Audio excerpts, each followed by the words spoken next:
कुछ कम मिलेगा, कुछ गम मिलेगा, कुछ कम मिलेगा, कुछ गम मिलेगा, मांगा शिद्दत से है तो जरूर मिलेगा. पवित्र पोर्टल शिक्षक भरती 2025. महत्वपूर्ण बदल होतात आहे.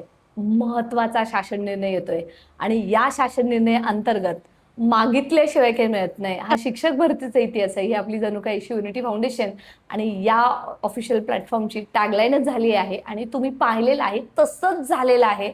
या पवित्र पोर्टल भरती अंतर्गत महत्वाचे बदलाच्या संदर्भात नुकताच शासन निर्णय सुद्धा पारित होणार आहे शालेय शिक्षण व क्रीडा विभाग यांच्याकडून आणि तसे आदेश आयुक्त पुणे ऑफिसमधून सुद्धा दिले जाणार आहेत. याच्यामध्ये बरेचसे नवनवीन बदल तुम्हाला पाहायला मिळतील. आतापर्यंत 2017ची भरती तुम्ही पाहिली असेल, 2022ची भरती पाहिली असेल, परंतु 2025च्या भरतीमध्ये म्हणजे असं आपण जे काय बोलतो पवित्र हे पवित्रच राहायला हवं या अनुषंगानं सुद्धा याच्याकडे प्रयत्न केला जाणार आहे. 100% जर तुम्ही भरतीच्या पहिल्यापासून जर रेसमध्ये असाल तर माझ्या या शब्दाचा अर्थ तुम्हाला नक्की समजला असेल. हा जो शासन निर्णय येणार आहे त्याच्यामध्ये कोणत्या त्रुटी ओव्हरकम करण्याचा प्रयत्न केला जाणार आहे. महत्वाचा व्हिडिओ सर्व मित्रमैत्रिणींपर्यंत पोहोचवा आणि शासन निर्णय आल्यावरती पुराव्यासह आपण याच ठिकाणी भेटणार आहोत. म्हणून सबस्क्राईब करून नोटिफिकेशन ऑन करा. आपलं व्हॉट्सअप टेलिग्राम जॉईन करा. या व्हिडिओच्या डिस्क्रिप्शन बॉक्समध्ये लिंक आहे आणि अशाच ऑथेंटिक माहितीसाठी स्टे कनेक्टेड. मित्रमैत्रिणींनो, मी ॲडव्होकेट प्राध्यापक बालुश्रा म्हणे. शिवनिटी फाउंडेशनच्या माध्यमातून आम्ही पूर्ण टीम शिक्षक भरती अगदी वेळेवरती घेण्यात यावी याच्यासाठी पहिल्यापासून प्रयत्न करतोय. तरी सुद्धा मित्रांनो, तुम्ही पाहताय जगाच्या पाठीवरची अगदी वेगळी भरती म्हणजे शिक्षक भरती.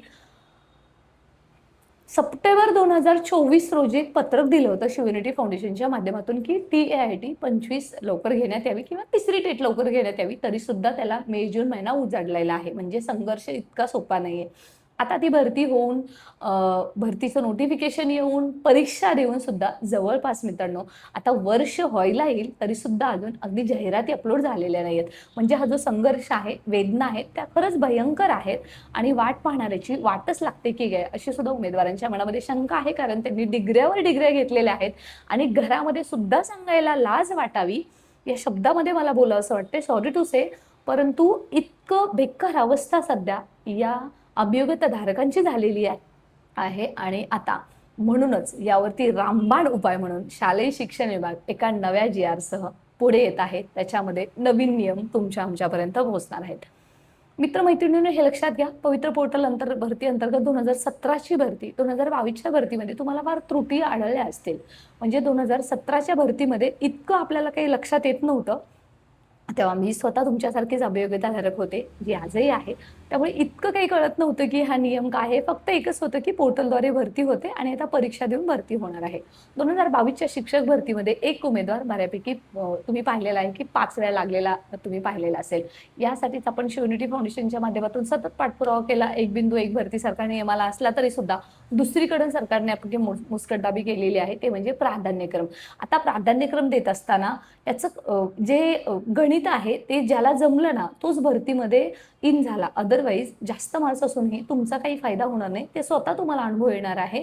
याच्या अंतर्गतच आम्ही टीचर्स हेल्पलाईन सुद्धा सुरू केलेली आहे. बऱ्याच उमेदवारांना त्याचा लाभ होणार आहे. परंतु हे लक्षात घ्या, हे खरं आहे आणि हे नंतर तुम्ही काही दिवसानंतर तुम्ही आमच्यापर्यंत येऊन सुद्धा पोहोचवणार आहात हा विश्वास आहे. कारण हे कुठंतरी प्राधान्यक्रममध्ये जी काही कटोती केलेली आहे त्याच्यामुळे बऱ्याच उमेदवारांवरती सध्या सुद्धा अन्याय होत आहे. त्याला कारण सुद्धा हेच उमेदवार आहेत. कारण बऱ्याच ठिकाणी फक्त प्राधान्यक्रम दिले गेले आणि उमेदवार तिथं हजर नाही झाले. 29,000ची पदभरती जेव्हा 2022च्या शिक्षक भरतीमध्ये झाली, फक्त जॉईन झालेले आहेत 21 ते 22,000. तुम्ही पहा, एवढे शिक्षक जॉईनच नाही झाले. ज्यांना नोकरी होती त्यांनी दुसऱ्यांचा नोकरी घ्यायलाच नको पाहिजे होती. यासाठीच म्हणून जिल्हा वाईज भरतीलाच एक नेक्स्ट ऑप्शन म्हणून सध्या लिमिटेड प्राधान्यक्रम दिलेले आहेत. हे भरतीचे नियम तुमच्या आमच्यापर्यंत आहेत. परंतु आता जे काही नवीन शासन निर्णय येणार आहे त्याच्यामध्ये बरेचसे बदल झालेले दिसतील. सध्या पवित्र पोर्टल अंतर्गत खाजगी शाळा आहेत त्यांना सुद्धा इंटरव्ह्यू राऊंड कसा घ्यायचा याची नियमावली सुद्धा आलेली आहे. 100 पैकी जे गुणदान पद्धती आहे 75 जे गुण आहेत ते TIT मध्ये मिळालेले आणि 25 गुण आहे त्याचं सुद्धा स्प्लिटिंग केलेलं आहे. गुणदान पद्धतीवरती या चॅनलवरती व्हिडिओ बनवलेला आहे, तो सुद्धा पाहून घ्या किंवा आपलं व्हॉट्सअप टेलिग्राम जॉईन करा. तिथे तुम्हाला तो GR सुद्धा पाहायला मिळेल. येणाऱ्या काळामध्ये पुन्हा एकदा आपण तो एक्सप्लेन करणार आहोत. हे लक्षात घ्या मित्रांनो, आता हा GR येणार आहे त्याच्यामध्ये प्रत्येक ठिकाणी म्हणजे तुम्हाला पाहायला भेटेल, की म्हणजे आपली कुठंच सुटका होत नाहीये. म्हणजे एखाद्या उमेदवाराकडे 14 मे 2025 नंतरचं जर कागदपत्रच नसेल आणि त्यांनी जर पोर्टलवरती तरीही रजिस्ट्रेशन केलं असेल आणि त्याच्यामध्ये जर काही गोंधळ झाला डॉक्युमेंट व्हेरिफिकेशनमध्ये, परंतु त्यांनी महत्त्वाची एक जागासुद्धा घेतलेली आहे. त्याच्यावरती कोणती कारवाई होईल याच्यावरती सुद्धा आता येणाऱ्या काळामध्ये नियम तुम्हाला आलेले दिसतील. सोबतच ही जी प्रोसेस होत असताना फेअर कशी होईल याच्या संदर्भात शाळांसाठी सुद्धा तेवढेच नियम आहेत. परंतु ॲज आय नो, मी स्वतः वकील आहे, शिक्षक आहे, तुमच्यासारखी अभियोग्यताधारक आहे आणि माणूस आहे आणि सध्याचा मला व्यवहार माहिती आहे. जेवढ्या कायदा तेवढ्या पळवाटा. त्यामुळे त्याच्यावरती मी जास्त न बोलता नियमच आता तुमच्यापर्यंत आलेले दिसतील आणि या चॅनलच्या माध्यमातून आम्ही ते तुमच्यापर्यंत पोहोचवणार आहोत. पवित्र पोर्टल भरती अंतर्गत एक उमेदवार जेव्हा 5 वेळा लागतो आपण असं म्हणतो, तेव्हा आता मात्र हे मेरिटचा विचार करत असताना जे काही एखादा उमेदवार 1 ते 5 साठी पात्र आहे, 6 ते 8 साठी आहे, पुढे तो अध्यापक विद्यालयापर्यंत सुद्धा पात्र आहे, 12वी पर्यंत सुद्धा पात्र आहे. मग त्याचा जो विचार करत असताना, त्याच्या गुणांचा विचार करत असताना, लिस्ट लावत असताना वरून खाली न विचार करता म्हणजे खालून वर न विचार करता वरून खाली त्याच्या मेरिटचा विचार केला जाणार आहे. 9 ते 10 म्हणजे त्याचं कॉम्पिटिशनमध्ये तो बसतोय का? जर तो मेरिटोरियस असेल तर अर्थातच जे काही स्केल आहे शिक्षण सेवक म्हणून आपल्याला जे काही भेटतं सध्या चाललेलं आहे रद्द करण्याचं, कालावधी कमी करण्याचा, त्याच्याबद्दलचे अपडेट्स सुद्धा तुम्हाला चॅनलवरती भेटूनच जातील. Stay connected. तर त्याच्या अंतर्गत 16,000, 18,000, 20,000 वेतनाचा खूप फरक पडतो. आता जरी तुम्हाला फक्त हे 2-2 हजारचं स्लॉटिंग दिसत असेल ना, तर जो वरच्या वर्गाची नोकरी असते ना ती म्हणजे ती क्रीमच नोकरी असते आणि झेडपीची नोकरी सुद्धा क्रीमच असते. कारण तिथं मात्र तुम्हाला केंद्र प्रमुख आणि गट शिक्षण अधिकारी होण्याची सुद्धा तुम्हाला शिक्षण अधिकारीपर्यंत होण्याची तुम्हाला संधी मिळत असते. त्यामुळे बऱ्यापैकी उमेदवारांना झेडपीची नोकरी सेफ नोकरी अशी वाटत असते. परंतु हे जे नियम बदलणार आहेत ते मित्रांनो त्याच्यामध्ये असं आहे की कुणाचीच याच्यामध्ये शालेय शिक्षण विभाग राईट ट्रॅकवरती काम करतोय आणि त्याच्यानुसार आता कोणाची गय केली जाणार नाही. तो उमेदवार असो, ती खाजगी शाळा असो किंवा नपा, मनपा, झेडपी कोणत्याही आस्थापना असो, ज्यांच्यामार्फत पोर्टल भरती केली जाणार आहे याच्यामध्ये कोणताही गैरप्रकार खपवून घेतला जाणार नाही. सोबतच जे उमेदवार आहेत त्यांचे काहीतरी डॉक्युमेंट्समध्ये फेरफार असू शकतात, काहींनी चुकीचं सेल्फ सर्टिफिकेशनच्या वेळेस टाकलेलं असू शकतं.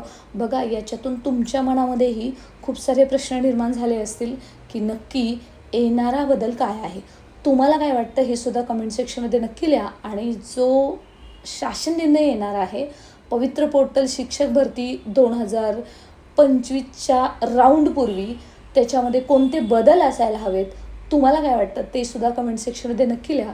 कारण मित्रांनो, गरज आहे बदलाची, गरज आहे वेळेवरती शिक्षक भरती व्हायची, गरज आहे बेरोजगार उमेदवारांनी जी आशा लावलेली आहे ती पूर्ण होऊन त्यांच्यावरती झेडपीचा शिक्षक किंवा गव्हर्मेंट शिक्षक असा ठपका मिळण्याची. कारण आता खूप झालं.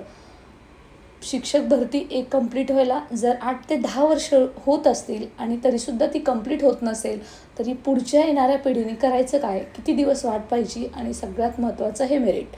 मित्रांनो, अजून एक तुमच्यासाठी हे सर्व जरी थोडंसं उत्सुकता वाढवणारं असलं ना तरी अजून एक महत्त्वाची अशी बातमी आहे की सर्वसेवा भरतीपेक्षा शिक्षक भरती मोठ्या पदांची होते आणि तेवढं कॉम्पिटिशन नाही. बघा, तुम्ही स्वतः विचार करा, जे बाकीच्या उमेदवारांचा जो रेशिओ आहे त्याचं जे कॉम्पिटिशन असतं ते इथं नसतं.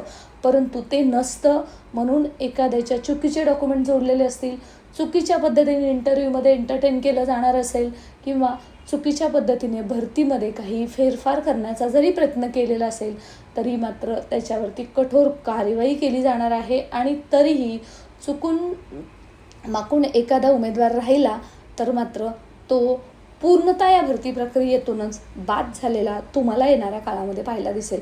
बरं, ही सर्व नियमावली आपण बोलतोय ती येऊ पाहतच आहे. त्याच्यामध्ये कोणते बदल सुचवायचे जरी असतील तरी तुम्ही कमेंट सेक्शनमध्ये लिहा.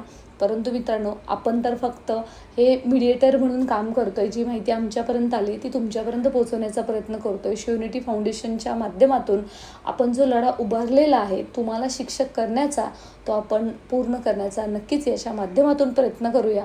परंतु जोपर्यंत GR येत नाही, जोपर्यंत त्याच्याबद्दलची क्लॅरिटी येत नाही तोपर्यंत उत्सुकता मात्र शिगेला लागलेली आहे. आणि आता कोणता नवीन बॉम्ब पडणार आहे, कोणत्या नवीन नियम बदलणार आहेत, कोणते आर नवीन येणार आहेत याच्याबद्दल सुद्धा प्रत्येकाच्या मनामध्ये धास्ती आहे. यात थोडक्यातच काय, उमेदवार आहेत जवळपास 1 लाख 2 लाखाच्या जवळ. ते आत्ता सध्या गॅसवरती असल्यासारखी त्यांची सिच्युएशन आहे. कधी काय होईल, कधी रात्रीचा जी निघेल, कधी न्यूज बुलेटिनच्या माध्यमातून हे आपल्यापर्यंत पोहोचेल हे सांगताच येत नाही. परंतु येणाऱ्या काळामध्ये न्यूज बुलेटिनच्या माध्यमातून वेळोवेळी ही माहिती आहे ती तुमच्यापर्यंत पोहोचवली जाणार आहे. तशी आपण मागणीसुद्धा केलेली आहे मंत्रालयात, आयुक्त कार्यालयात. अशाच ऑथेंटिक माहितीसाठी स्टे कनेक्टेड. तुम्हाला काय वाटतंय, कोणते बदल असायला हवेत किंवा कोणते बदल होतील ते पहिल्यांदा कमेंट सेक्शनमध्ये लिहा बरं का. आपलं व्हॉट्सअप टेलिग्राम जॉईन केलं नसेल तर फटाफट करा. आणि हो, लवकरच मंत्रालयातली न्यू अपडेट याच्यावरती तुमच्यापर्यंत पोहोचू. धन्यवाद.